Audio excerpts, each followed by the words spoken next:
የጋብቻ ዝምድና ያላቸው ሰዎችም መሆን አይችሉም። የስጋ ዝምድና ያላቸው ማለት የስጋ ዝምድና ያላቸው የጋብቻ ዝምድና ያላቸው እድሜያቸው ለማስተማር ለማሳመን ያልደረሰ እነዚህ ለምሳሌ የጋብቻ ዝምድናም ከሆነ ያው ተዛምዷል አይሆንም። የስጋ ዝምድናም አይሆንም። አክስት፣ አጎት፣ ዘመድ ማንሳት አይችልም። ከዛ ውጪ እምነት፣ ትምህርት፣ ችሎታ የሌላቸው አይችሉም። ለምሳሌ እምነት አንደኛ ሳያምን በመቀራር በጓደኝነት ብቻ ሌላ እምነት ያላትን ሴት አምጥተሽ ልጅሽን ክርስቲያን ማስነሳት አትችልም።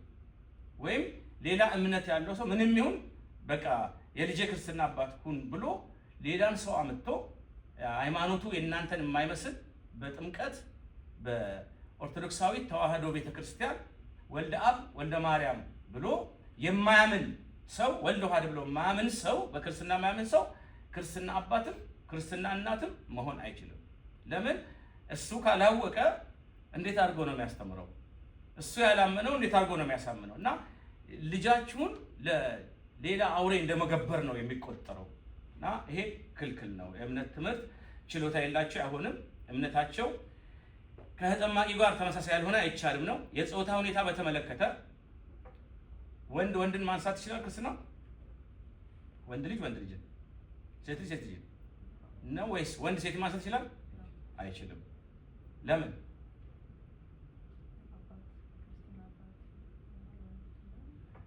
ክርስትና አባት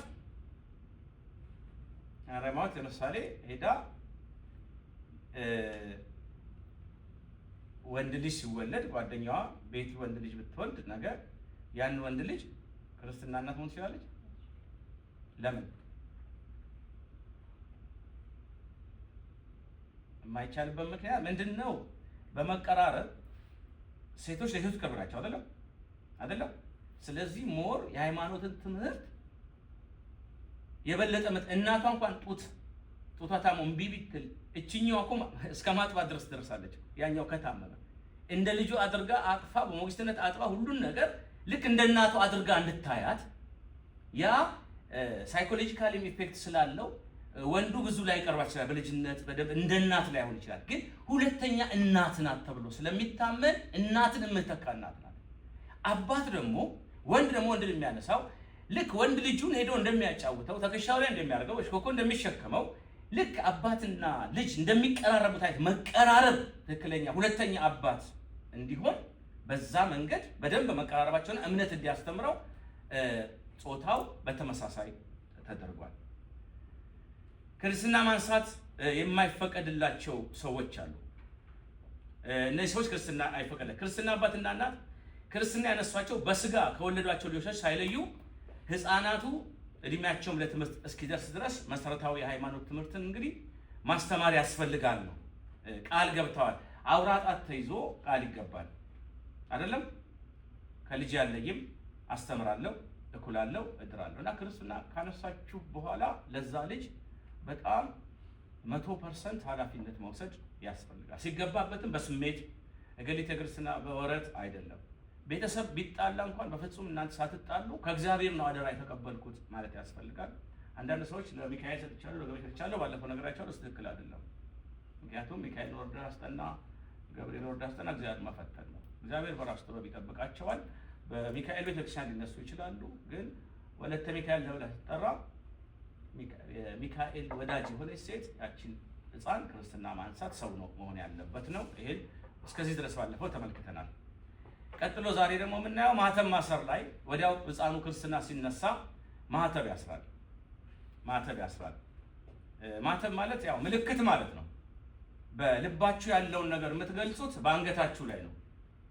መቼም ሁላችሁም ክር አስራችኋል። በሌላ ነገር መተካት አይችልም። ክር ነው። ይሄ ነው መሆን ያለበት። ምልክት ነው። ምልክት ማለት ምንድነው? መለያ ማለት ነው። እስከ 317 ዓመተ ምህረት ክርስቲያኖችን 10 የሮማ ቄሳሮች ያሳዱና ይገሏቸው ነበር። ክር ማሰር የክርስትና ምልክት ማሳየት አይቻልም ነበር እና ምን ይጠቀሙ ነበር? ክርስቲያኖቹ ክርስቲያን መሆናቸውን ለማሳወቅ የአሳ ምልክት በየበራቸው ላይ የአሳ ምልክት ይጠቀሙ ነበር። ያ የአሳ ምልክት ግሪክኛ አሳ ኢሂቱስ ማለት ነው። ኢሂቱስ ሲፈታ ደግሞ ኢየሱስ ክርስቶስ ወልደ እግዚአብሔር መድህን የሚል ትርጉም አለው አሳው ራሱ። እና ገዳዮቹ መተው ራኬቤስ ሲያዩ የአሳ ምልክት አለ። ግን እሷ እኮ በስተት 300 ሰው ተሰብስባለች ቤት ውስጥ። ግን የአሳ ነው የመስቀል ምልክት ስላልሆነ አሳ ነው ብሎ ነው የሚመለከቱት። ኢሂቱስ ኢየሱስ ክርስቶስ ወልደ እግዚአብሔር መድህን ትርጉሙ ጥሩ ነው። ለክርስቲያኖችን አግባብቷቸዋል። ኮድ ነው፣ መጠቀሚያ ኮድ አላቸው።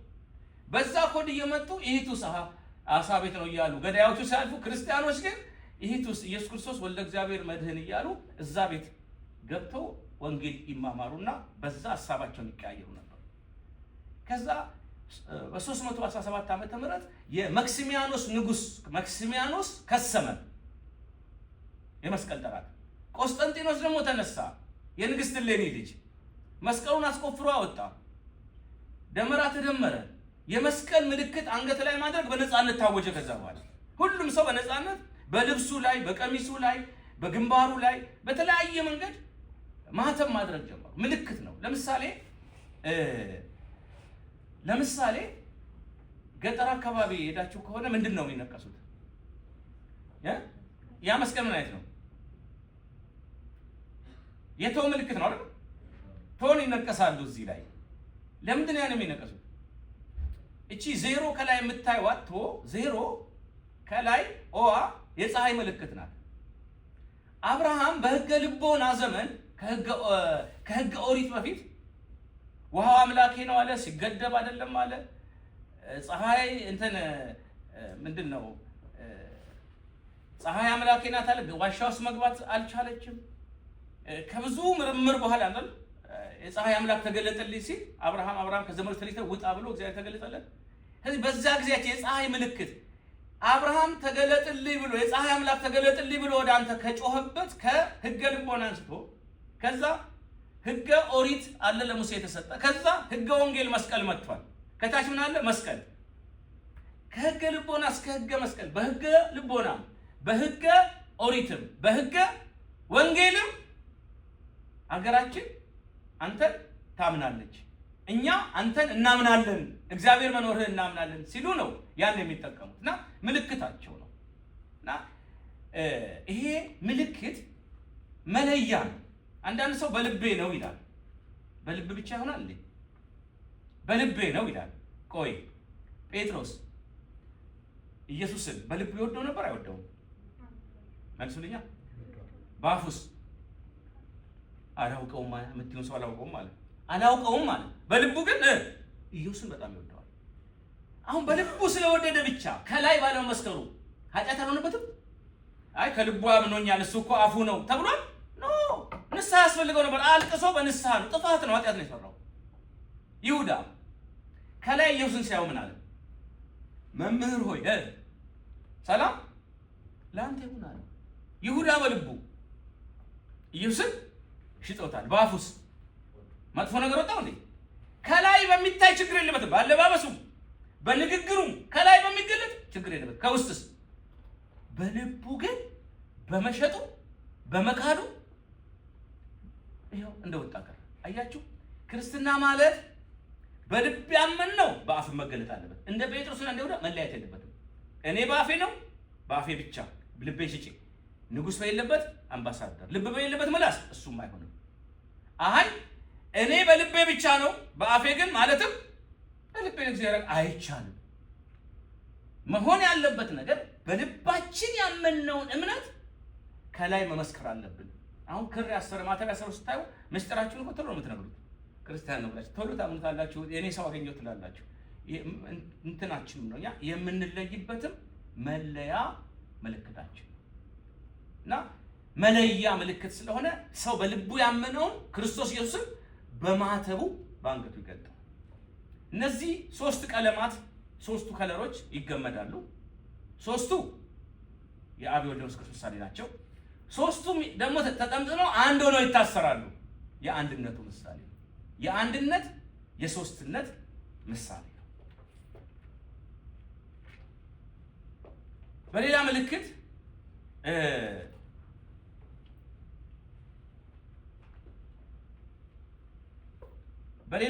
በሌላ አነጋገር ማተብ ለምሳሌ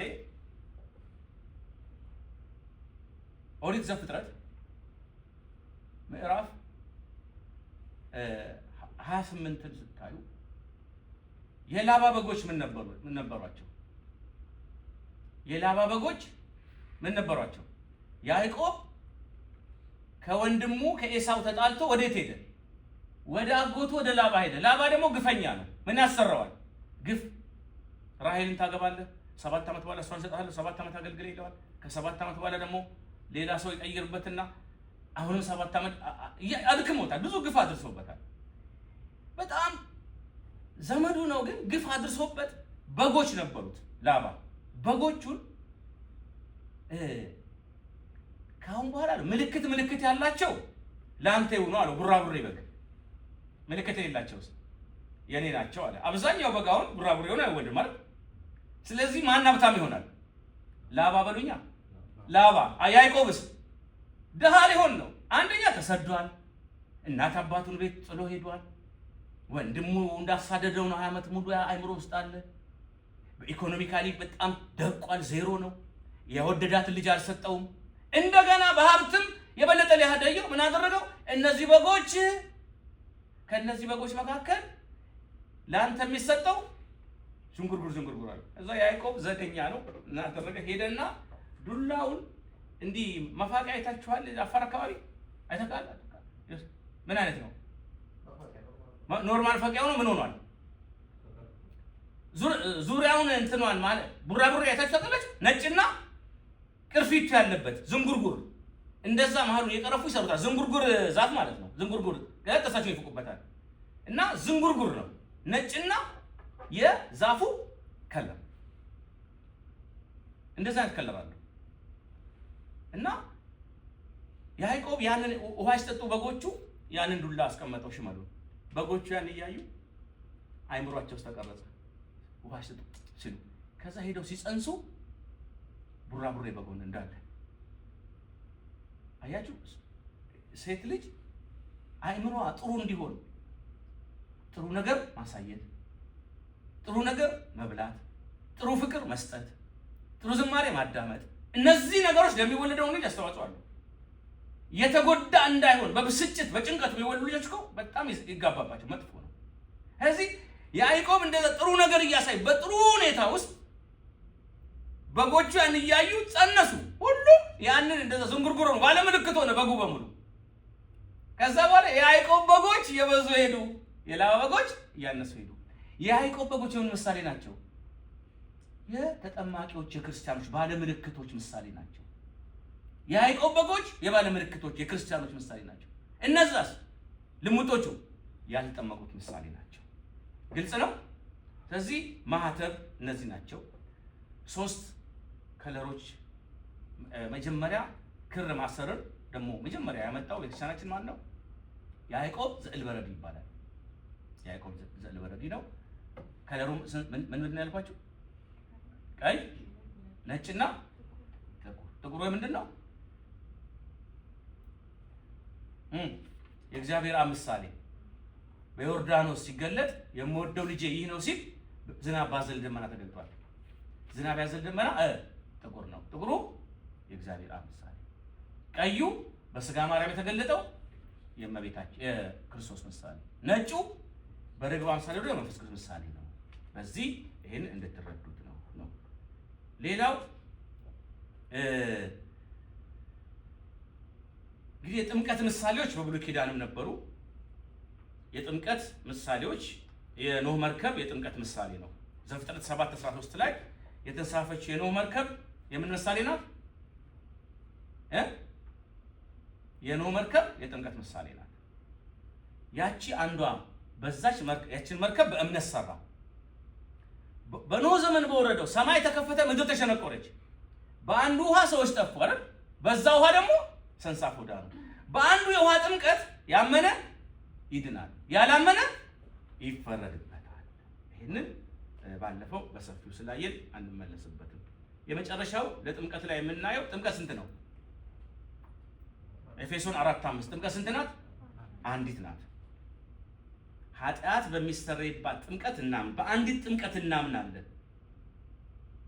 ከውሃና ከመንፈስ ተወልደናል። ስለዚህ ጥምቀት አትደገምም በምንም ታምር። አንድ ጊዜ የተጠመቀ ሰው በልጅነቱ በቤተክርስቲያን ተጠምቆ ወጥቶ በዓለም ኃጢአት ሰርቶ በሌላ ቤተ እምነት ቆይቶ በፈለገ ነገር ቢመጣ ቤተክርስቲያን የቄደር ጥምቀት ታጠምቃለች እንጂ እንደገና የልጅነት ጥምቀትን ደግማ አታጠምቀው። እንኳን ለብርሃነ ጥምቀቱ አደረሰን የምንለው ጥምቀት ምንድነው? ብርሃን ነው። ብርሃን ደግሞ የማይጠፋ ነው፣ ሁሉ ጊዜ የሚኖር ነው፣ ዘላለማዊ ነው። ለምሳሌ ግዝረት ይደገማል እንዴ? አይደገምም። ግዝረት የምን ምሳሌ ነው? የጥምቀት ምሳሌ ነው። በብሉይ ኪዳን ሰዎች የእግዚአብሔር ሕዝብ ለመሆናቸው መለያቸው ምልክታቸው ምንድነው? ዘጸአት 12 ላይ ምንድነው? ግዝረት አይደል?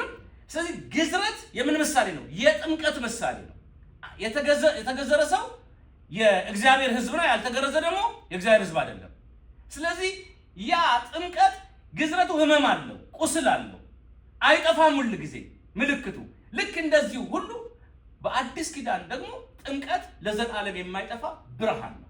ይሄ ብርሃን በውስጣችን ሁሉ ጊዜ የሚኖርና የሚወቅሰን ጭምር ነው። ይስበናል እኮ ለምን እንዲህ ታደርጋለህ? ግን ምን ሆኜ ነው? ግን ናፍቆቱን አንችለው። ምክንያቱም ያ ብርሃን ውስጣችን እንዲህ በተለያየ መንገድ ልናጨልመው እንትን ብንልም ከባድ ነው። ያ ብርሃን አጠቃላይ ጥሏችሁ የሚሄደው የመንፈስ ቅዱስ አሁን በርግብ አምሳል ለምን ተመሰለ ይባላል። ርግብን ሄዳችሁ እንቁላሏን ብትሰብሩ ሌላ እንቁላል ትላለች። ጫጭቷን ብትገሉ ሌላ ጫጭት ትፈለፍላለች። ቤቷን ብታፈርሱ ግን ጥላ ትሄዳለች። እግዚአብሔር መንፈስ ቅዱስ ብዙ ኃጢአት ሲሰራ ይታገሳል። ብዙ ኃጢአት የለም እንደ እስክንል ድረስ ይታገሳል። መጨረሻ ላይ ግን ሃይማኖታችንን ስንክድ እግዚአብሔር መንፈስ ቅዱስ ከኛ ይለያል። ጸጋ እግዚአብሔር ከኛ ይለያል። ስለዚህ ተንከባክበን ልንይዘው ያስፈልጋል።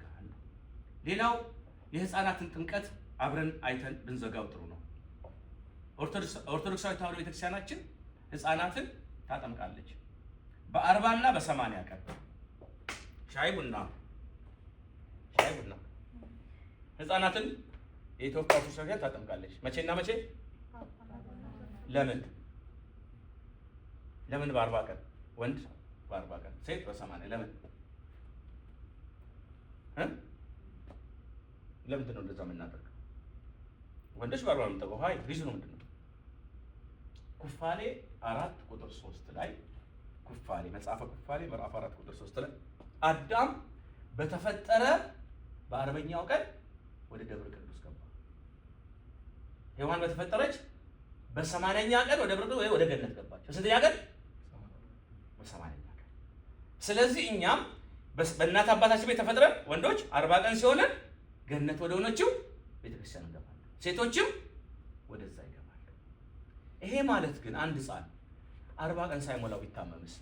ሴቷ 80 ቀን ሳይሞላው ቢታመምስ ምን ይደረጋል? በማን አማካይነት? እናቱ ባትመጣም በሞግዚት አማካይነት ሕፃኑ መጥቶ ይጠመቃል። ወንዱም ሴቷም በሞግዚት መጥተው ሊጠመቁ ይችላሉ። ሴቶች በ40 ቀን። አንዳንዶች ለምንድን ነው ሕፃናትን የምታጠምቋቸው? የሕፃናት ጥምቀትን የማይቀበሉ አሉ። እኛ ይህንን እናደርጋለን። ሕፃናት የሚጠመቁበት ምክንያት ጥምቀት የምን ምሳሌ ነው ብለናል?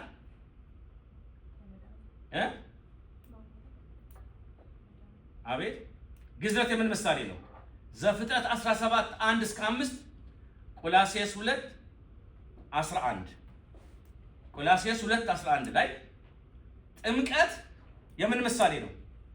ግዝረት የጥምቀት ምሳሌ ነው። ግዝረት የ8 ቀን ሕፃን ሳይቀር ይገረዛል። የጥምቀት ምሳሌ የሆነው ግዝረት ሕፃናትን ካልከለከለ አማናዊው ሕፃናትን አይከለክልም። የእስራኤል ቀይ ባህርን መሻገር የምን ምሳሌ ነው? የጥምቀት ምሳሌ ነው። በኦሪት ዘጸአት ምዕራፍ 14 ላይ እስራኤል ቀይ ባህር ሲሻገሩ ከላይ ምን ከበባቸው? ደመና። ከፊት ሙሴ አለ። ከሙሴ ጋር ተባበሩ። ውሃው እንደ ግድግዳ ግራና ቀኝ ቆመ። እስራኤል ተሻገሩ። ስለዚህ ያ የቀይ ባህር መሻገር እስራኤል ከሙሴ ጋር ተባብረው ደመና ሸፍኗቸው ቀይ ባህር እንደተሻገሩ ውሃውና መንፈሱ አብረው እኛም የቤተ ክርስቲያን ራስ ከሆነው ክርስቶስን እያየን ልጅነት እንቀበላለን። ቀይ ባህርን እስራኤል ቀይ ባህርን ሲሻገሩ ሕፃናት ተሻገሩ የሉም እንዴ? ህዝበ እስራኤል 600,000 ህዝብ ነው። 600,000 ህዝብ ውስጥ ሕፃናትም አሉ። ያ ቀይ ባህር የምን ምሳሌ ነው አለ? አንደኛ ጴጥሮስ 3:20 ቁጥር 22 ላይ የምን ምሳሌ ነው አለ? ያ የጥምቀት ምሳሌ ነው ቀይ ባህር። ታዲያ ምሳሌው ካልከለከለ ሕፃናትም ከተሻገሩ አዋቂም ከተሻገረ ጥምቀትንም ሕፃናትም አዋቂዎችም ይጠመቃሉ። በሐዋርያት ሥራ ምዕራፍ 10 ቁጥር 48 ላይ ሐዋርያት 10:48 ላይ ሐዋርያት 10:44 ላይ ሐዋርያት ካስተማሩ በኋላ ቤተሰቡን ሁሉ ይላል ያጠምቁ ነበር ይላል። ቤተሰቡን ሁሉ ምን ነበር? ያጠምቁ ነበር።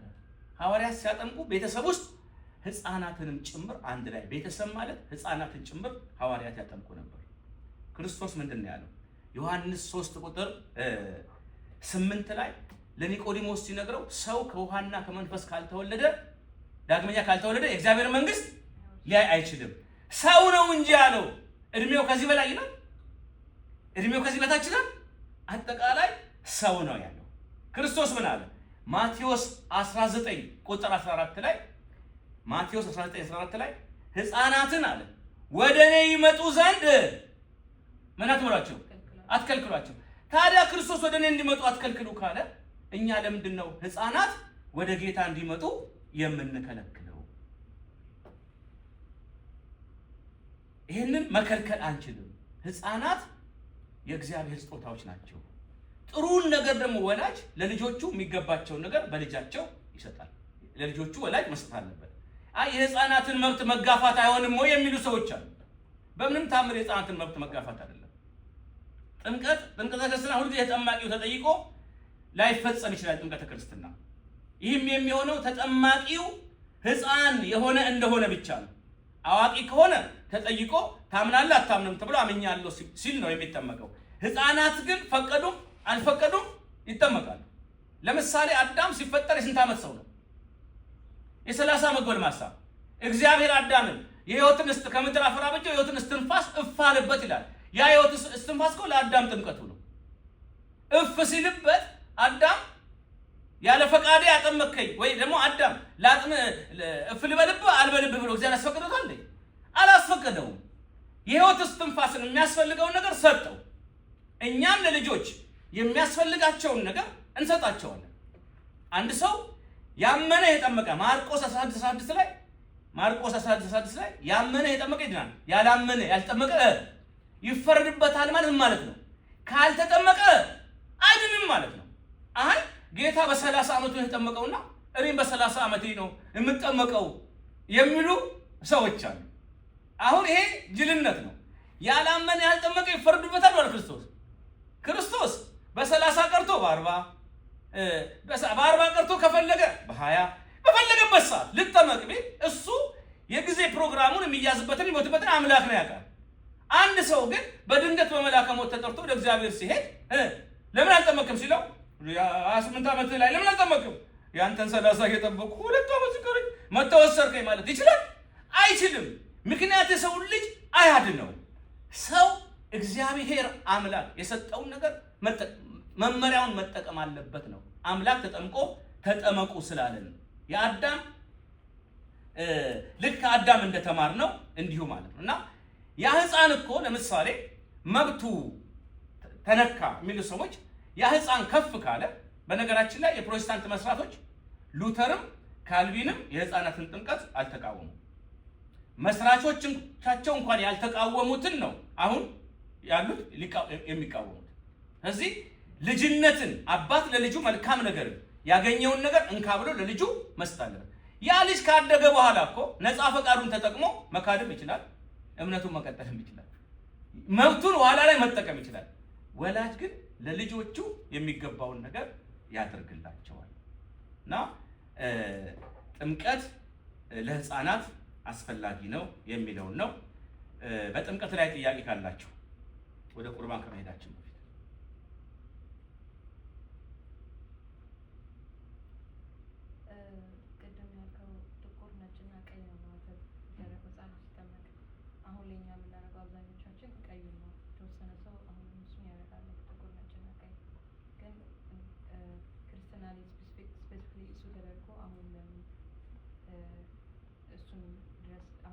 እሱንም ማድረግ ይቻላል፣ ይሄኛውንም ማድረግ ይቻላል። ማለት ዞሮ ዞሮ ጥቁሩ እግዚአብሔር አብ እየገለጥን ነው። አንድም ብናደርግ የእግዚአብሔር አንድነት እየገለጥን ነው። ያንንም ደግሞ ሶስቱን ገምደን እናድርግ ብንል ቤተክርስቲያናችን ያንን ሰጥታናለች። ስመ ክርስትና ሀብተ ውልድናን ቤተክርስቲያን በዛ መንገድ አስተምራ ምስጢረ ጥምቀት ሲፈጸም ለዛ ስነ ስርዓት ሰጥታናለች። ዛሬ ግን እኛ የከለር ችግር ሳይኖር በፈለግነው መንገድ ማተባችንን ማሰብ እንችላለን። ዋናው ምልክቱ አንገቱ ላይ ክርስቲያን ነው የሚለው ነገር መኖሩ ነው። ስለዚህ ክርስቲያን ነው የሚለውን ነገር ስናይ ክር አንገቱ ላይ ስናይ የተጠመቀ ነው። የተጠመቀ ሰው ደግሞ በአብ ወልድ መንፈስ ቅዱስ ያመነ ሰው ነው። በአብ ወልድ መንፈስ ቅዱስ ያመነ ሰው ደግሞ አንዱን ክሩን ገምዶ አሰረ፣ ሁለቱን ገምዶ ሶስቱን ገምዶ አሰረ። ማን እየገለጠ ነው? ሃይማኖቱን እየገለጠ ነው። ስለዚህ በልጅነት ለምሳሌ ነጭ ልብስ ለብሰን የዛን ክርስትና የተነሳ ነው። ከዛ በኋላ በለቅሶ ጥቁር ልብስ ትችያለሽ፣ ቢጫ ልብስ ትችያለሽ። ያ ማለት ሃይማኖትሽ ለወጥሽ ማለት አይደለም። አንድ ጊዜ ልጅነት ስትቀበል ነጭ ለብሻለሁና በዛ ሁሉ ጊዜ ነጭ ብቻ ማለት አይቻልም። እንደየሁኔታው ነው። ዋናው እምነቱን ያ ሰው አለመለወጡን የሚያሳይ ነው። ምልክቶቹ በተለያየ መንገድ ያ ምሳሌ ተገለጠ እንጂ በተለያየ መንገድ ለምሳሌ ያንን መስቀል በእንጨት የሚገልጡ አሉ፣ በወርቅ እንደ አምላክነቱ የሚገልጡ አሉ፣ በነሐስ እሱን ልዑልነቱን የሚገልጡ አሉ፣ በዲያመንድ ቢያደርጉት መስቀሉን ምልክት ይገልጣሉ። ዋናው ግን እኛ ክራችን አንገታችን ላይ መኖሩን ባለማህተቦች ነን። ማህተቤን አልበጥስም የምትለዋን ነገር ግን ማሳየት አለብን። ሊቃነ ጳጳሳት ነጭ የሚለብሱበት ጊዜ አለ ሲቀድሱ፣ ጥቁር ለብሰው ይቀድሳሉ። ያ ጥቁር ነጭ የትንሣኤው ምልክት አይደል? በዛ ሰዓት ላይ ትንሣኤውን እየገለጡ ነው። የትንሣኤው ጌታ ከመቃብር ተነስቷል አይደል? ተነስቷል ሲሉ ነጭ ለብሰው ነበር አይደል? ነጭ ስለብስ ትንሣኤውን እንገልጣለን። በአንጻሩ ደግሞ ጥቁር የምንለብስበት ሰማይ የጠቆረበትን ዓርብ ዕለት በስግደቱ በምኑ ደግሞ ምን እንለብሳለን? ሰማይ የጠቆረበትን ድንግል ደም ልባ ያለቀሰችበትን ፀሐይ ደም የጨለመችበትን ጨረቃ ደም ያነባችበትን ያን ደግሞ የምንገልጽበት ጊዜ አለ። ገብቶሻል? ስለዚህ ሰማያዊውን ደግሞ ለመግለጽ ሰማያዊውን አልባሳት ደግሞ የምንገልጥበት ጊዜ አለ። አልባሳት በሙሉ ቀለሞች፣ ክሮች በሙሉ እንደየወቅቱና እንደየጊዜው የምንጠቀምባቸው ክርስትናችንን የሚገልጡ ህብረ ቀለማት ናቸው። ሌላ አለ?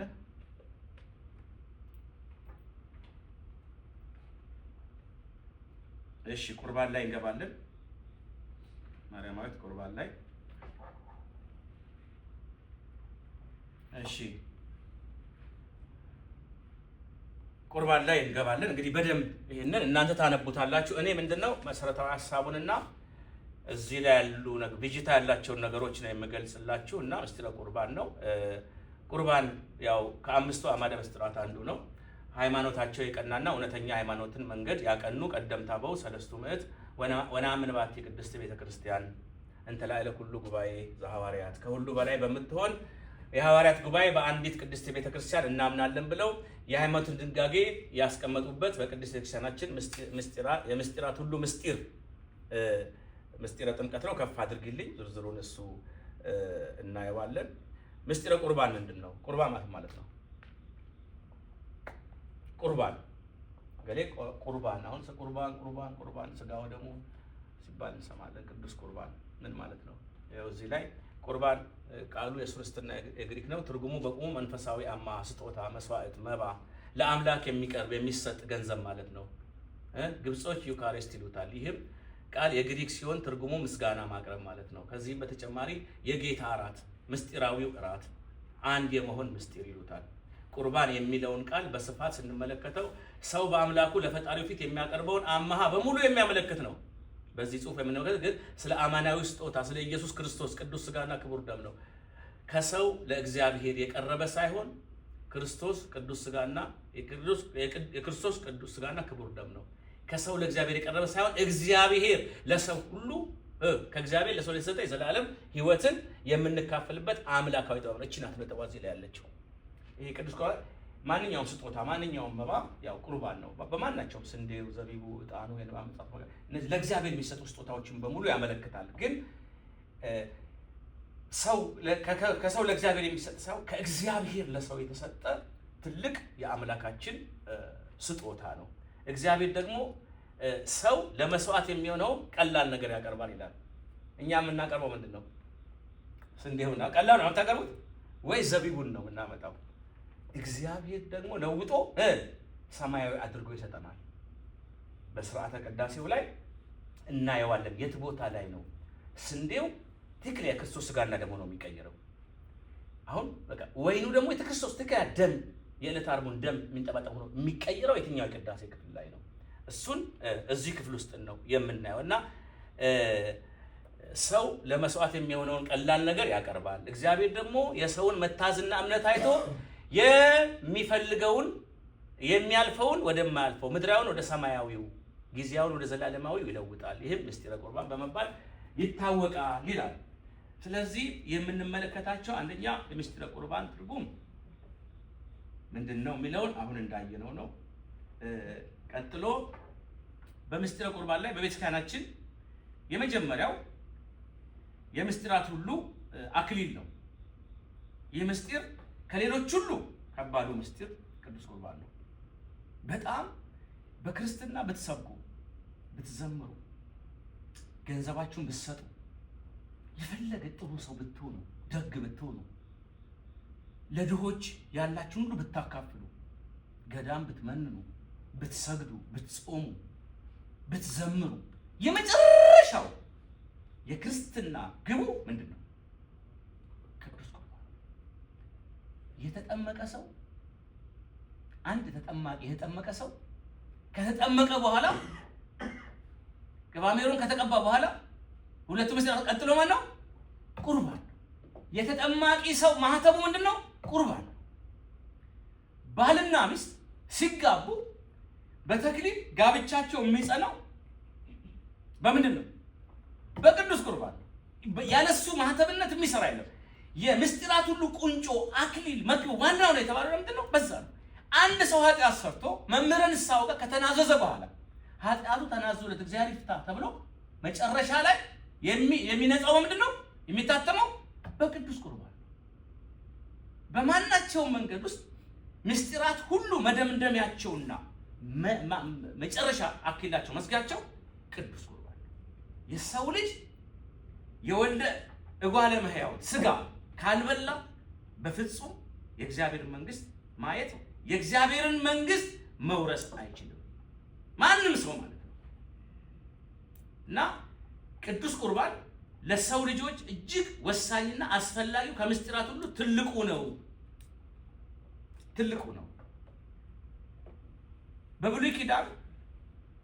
በብሉይ ኪዳን የአብርሃምን ታሪክ ሁላችሁም ታውቃላችሁ። አብርሃም ልጁ ማንን ነው ለእግዚአብሔር መስዋዕትነት አድርጎ ያቀረበው? ዘፍጥረት 22:7-8 ላይ እግዚአብሔር አምላክ አንድ ልጅህን ሰዋልኝ አለው። ማንን? ይስሐቅን። እስማኤል ግን አልነበረም እንዴ? ከገረዶቱ ቀድሞ ተወለደ እንዴ? እግዚአብሔር ግን ስንት ልጅህን አለው? አያችሁ፣ እግዚአብሔር የሚቆጥርላችሁ በሱ መስመር የመጣው ብቻ ነው። ለእቅፉ ሞልቷል፣ ለልቡ ግን አልሞላም። እና አንድ ልጅህን ሰዋልኝ አለው። አብርሃም መቼም የዛን ቀን ሲጨነቅ ያደረው ማደር አንድ ልጅ በመከራ መጣም ልጅ ሰዋልኝ አለው እግዚአብሔር። አያችሁ የልባችሁን ጭካኔ ምን ያህል እንደምትወዱት እግዚአብሔር የሚያውቅበት በምትወዱት ነገር ላይ እንዲጨክኑ ያደርጋል። ለምሳሌ ቦይፍሬንድ ሊሆን ይችላል። በሃይማኖትሽ ላይ እየቀለደ እምነትሽ ላይ ከክርስቶስ ልጅ ሲመጣ ጌታን ከካድሽ ሃይማኖትሽ ከለወጥሽ ሲልሽ ከምወደው ከእግዚአብሔር በላይ አንተን አልወድህም እንድትይ እግዚአብሔር ይፈልጋል። ከምንወዳቸው በላይ አሁን አፍቅሬዋለሁ እሱ እንዴት በፍጹም እናት፣ አባት፣ እህት፣ ወንድም በጣም የምንወዳቸው ልጅ በእነሱ ሁሉ እግዚአብሔር ምን ያህል ትወዱኛላችሁ ነው። ምክንያቱም እናቱን፣ አባቱን፣ አክስቱን፣ አጎቱን አይደል ማቴዎስ 10:32 ዘመዱን፣ ገንዘቡን፣ እርሻው ከኔ አስበልጦ የሚወድ የኔ ሊሆን አይገባም ነው። እና እግዚአብሔር ከምትወዷቸው ነገሮች በላይ ትወዱኛላችሁ አለቀ። ከምትወዱኛቸው አሁን ቅድስት አርሴማ ምንድን ነው? ለምንድን ነው ማርያም? አሁን በማርያማዊት እድሜ ሆና ነው አርሴማ አይደለም። ማን ጋር ንጉሱ ለሚስትነት ጠራ ተባለ። እቺማ ሚስቴ ትሆን አለ። ከዛስ ግን ክርስቶስ ጋር ያለ ከሰው ቤተሰብ በሙሉ ደስ አለ። በቃ ተይገሊት ነው ሰው በሷ ምክንያት ቤተ መንግስት ልንገባ ነው ታደለሽ ነው። እሷ ደግሞ ምን መታደል ነው ክርስቶስ የሌለበት ቀዳማዊት እመቤት ፈርስት ሌዲ የተባለ መኖር አንፈልግም። ከዛስ ቢለምናት ብሏል። ለአንገቴ ሰይፍ ብላ ሰማዕትነት ያለፈችው ለምንድን ነው? አያችሁ ከተወደደ ከቤተ መንግስት ከምድራዊው ይልቅ ዘላለማዊ ንጉስ ክርስቶስን ስላመነች እና ሃይማኖታችሁ ማለት የምትደራደሩበት እኮ አይደለም። ከምትወዷቸው ነገሮች ከምታፈቅሯቸው ነገሮች በላይ መውደድ አለባችሁ። እና አብርሃምን ምን አለው? አንድ ልጅህን ሰዋልኝ አለ። ለሷ ከነገራት ለመሰዋት ለማለት ከገረዶ የተወለደውን እሱን አታርደው ማለት ነው። ስለዚህ የተጨነቀ አደረ። በጠዋት ሂድ እያለ ቢላውን አስይዞ እንጨቱን አስይዞ አባቴ የመስዋዕቱ በግ ወዴት አለ አለው። ዝም በል የመስዋዕቱን በግ እግዚአብሔር ያዘጋጀዋል አለ። ልክ ተራራ የሞሪያ ተራራ ሲደርስ እግዚአብሔር አምላክ በዕፀ ሳቤቅ የታሰረ በግ ሰጠው። ጠቦት በግ፣ ቀንዱ ያልከረከረ፣ ጥፍሩ ያልዘረዘረ፣ ጸጉሩ ያላረረ ጠቦት በግ ሰጠው። በይስሐቅ ፋንታ ማን ታረደ? ያ በግ ታረደ። አያችሁ? ይስሐቅ ግን በልቡ ምን አድርጓል? ጨክኗል። እግዚአብሔር በልቡ ሰውቷል።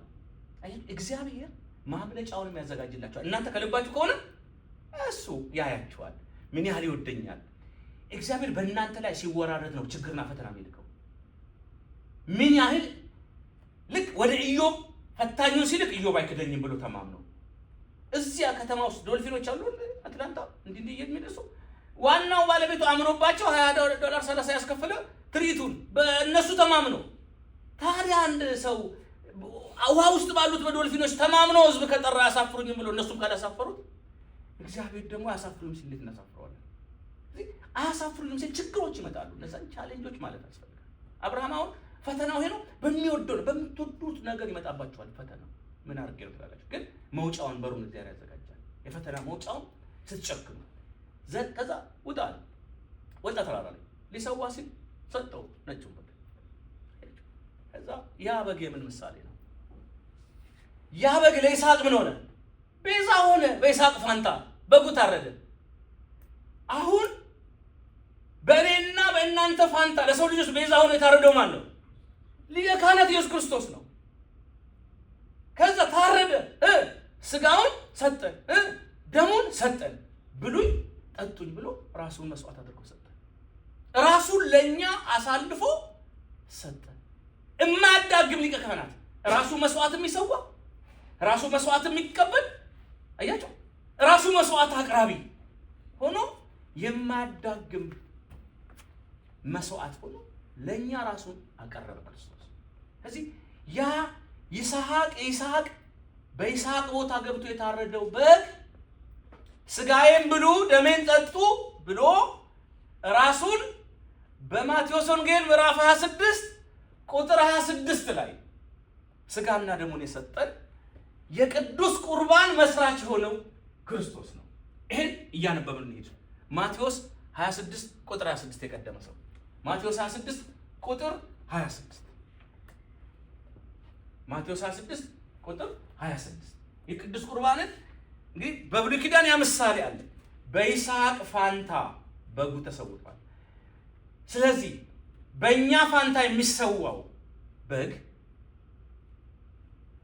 እስቲ ክርስቶስ ኢየሱስ በአዲስ ኪዳን እንዴት ቁርባንን ራሱ እንደመሰረተ ራሱን መስዋዕት አድርጎ ራሱን ቤዛ አድርጎ ለኛ የሰጠው ማን ነው? እስቲ አንብብልኝ። ማቴዎስ 26:26 እንካችሁ ከዚህ እሺ፣ ቀጥል። ስንቴ ሲበሉ ጌታችን ኢየሱስ ህብስቱን አንስቶ ባረከ፣ ቆረሰ፣ ለደቀ መዛሙርቱም ይህ ሥጋዬ ነው እንኩ ብሉ ብሎ ሰጠ። ጽዋውንም አንስቶ አመስግኖ ሰጣቸው፣ እንዲህም አለ፣ ሁላችሁም ከእርሱ ጠጡ፣ ኃጢአትን ለማስተሰረይ ለብዙዎች የሚፈውስ የአዲስ ኪዳን ደሜ ይህ ነው። አባቴ መንግስት አለ። አያችሁ፣ በጣም ጥሩ አያችሁ። ክርስቶስ ራሱ አሁን እንግዲህ እዚህ ላይ የምንጀምረው ቁርባንን የመሰረተው ማን ነው? ክርስቶስ ኢየሱስ ነው። ቁርባንን ሲመሰርት መጀመሪያ ትምህርት አስተማረ። ምን ብሎ አስተማረ? የዮሐንስ ወንጌል ምዕራፍ 6 ቁጥር 53 ላይ ምን አለ? እኔ ከምሰጠው አባቶቻችሁ በምድረ በዳ መና በሉ የሚያስርበውን እኔ ከምሰጠው የምሰጠውን እንጀራ የሚበላ እኔ የምሰጠውን ጽዋ ውሃ የሚጠጣ ግን ለዘላለም አይጠማም። ከሰማይ የወረደ እንጀራ እኔ ነኝ አላቸው። ምን ላይ? የዮሐንስ ወንጌል ምዕራፍ 6 ቁጥር 53 በደንብ ማለት ምስጢሩን ቁርባን አመስራቱን አይተን ከዛ በኋላ አቀባበሉና እንዴት እንደሚዘጋጅ ደግሞ የምናይበት ነው። እንዲህ ነው የሚለው ይኸው ዮሐንስ 6 ቁጥር 56 ከ53 ጀምሮ ብናየው ጥሩ ነው። ከ53 ጀምሮ ብናየው ይጠቅማችኋል። እንዲህ ይላል ይኸውላችሁ ሁሉም የእግዚአብሔር ተማሪ ይሆናል ተብሎ እንግዲህ አለ። እሺ እንግዲህ አይሁድ ይህ ሰው ክርስቶስም አለ ቁጥር 51 ከሰማይ የወረደ እንጀራ እኔ ነኝ። ሰው ከዚህ እንጀራ ቢበላ ለዘላለም ይኖራል። እኔም ስለ ዓለም ሕይወት የምሰጠው እንጀራ ስጋዬ ነው። እንግዲህ አይሁድ ይህ ሰው ስጋውን ልንበላ ዘንድ ይሰጠን ዘንድ ይችላል እንዴ? ሰው ስጋ ይበላል እንዴ? እያሉ እነሱ ሰውኛውን ያወራሉ። አልገባቸው ምስጢረ ቁርባን። ከዛ እርስ በርሳቸው ተከራከሩ። ስጋውን ልንበላ እንዴት ይሰጠናል? የሰው ስጋው እንዴት ነው? ከዛ ስለዚህ ኢየሱስ እንዲህ አላቸው፣ እውነት እውነት እላችኋለሁ የወልደ እጓለ እመሕያውን የክርስቶስን ስጋ ካልበላችሁ ደሙንም ካልጠጣችሁ በራሳችሁ ሕይወት የላችሁ።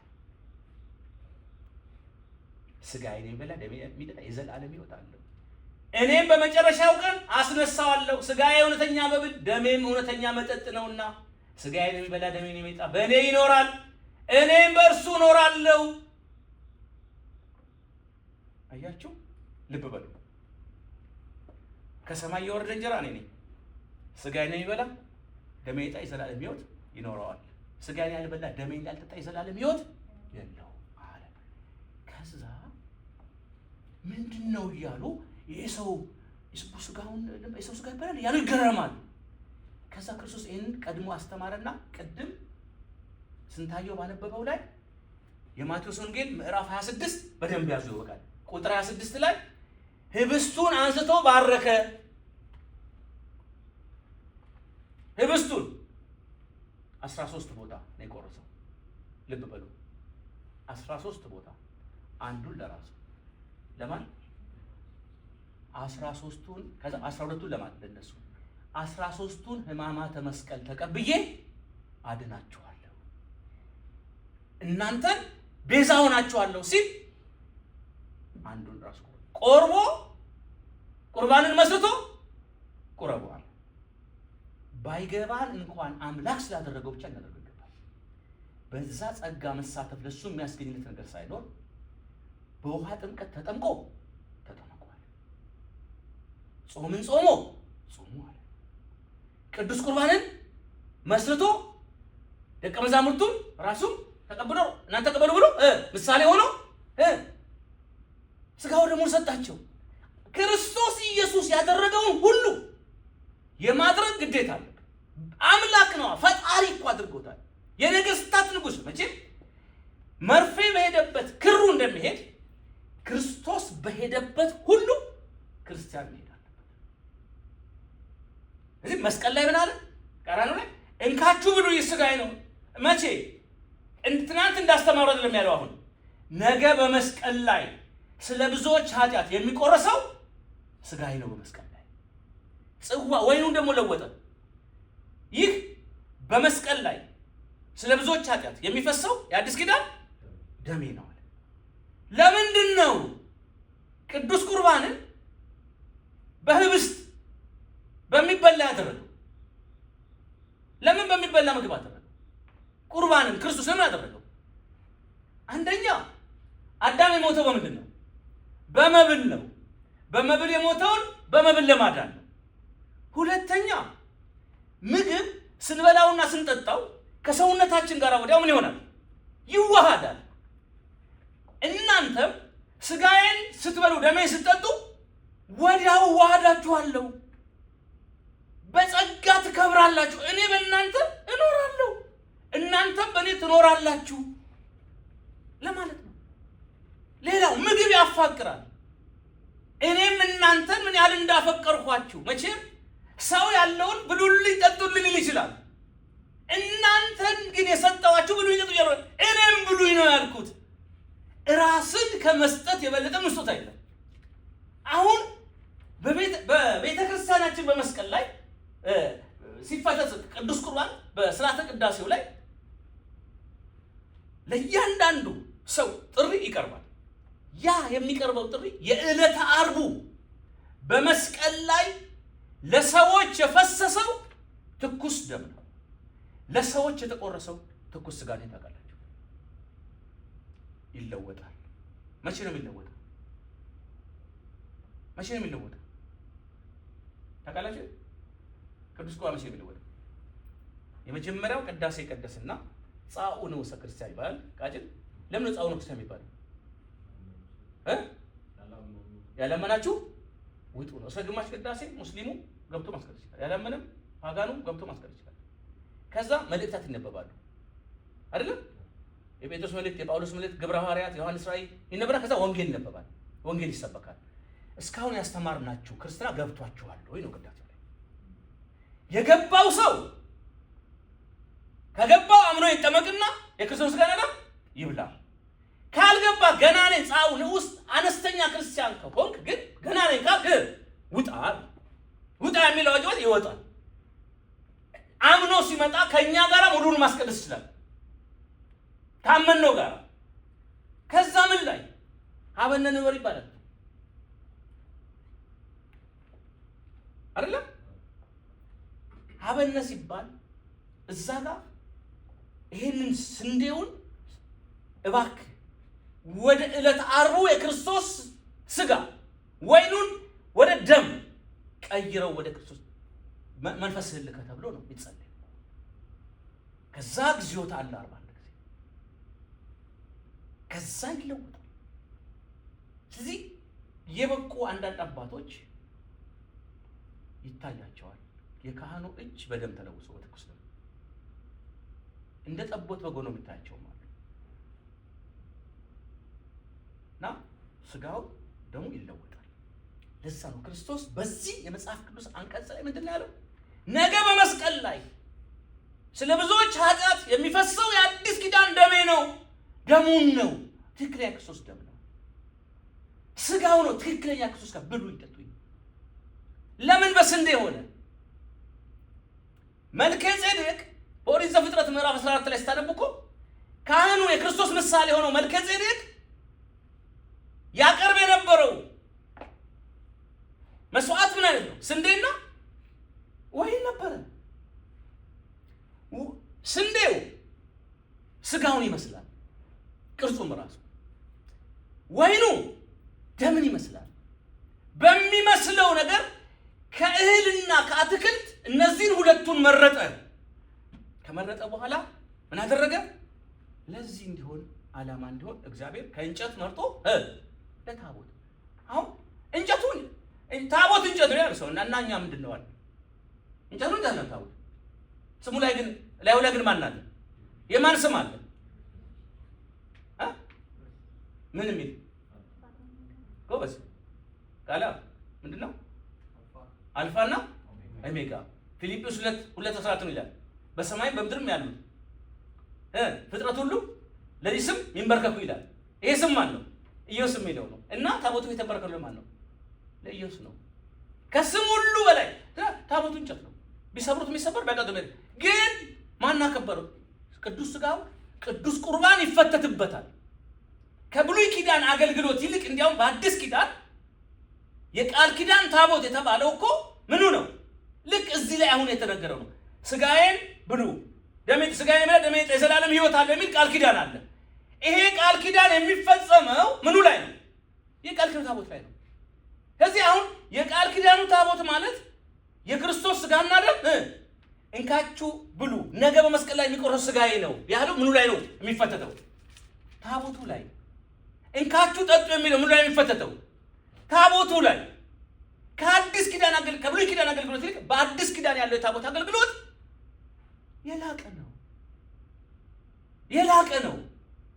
ለዛ ነው በዕብራውያን 13:4 ላይ ቅዱስ ጳውሎስ መሠዊያ አለን የአሮን ልጆች ከሱ ገብተው መብላት የማይችሉት ለብሉይ ኪዳኖች ተፈቅዶ ያልነበረ ለእኛ ግን የተፈቀደ አለ።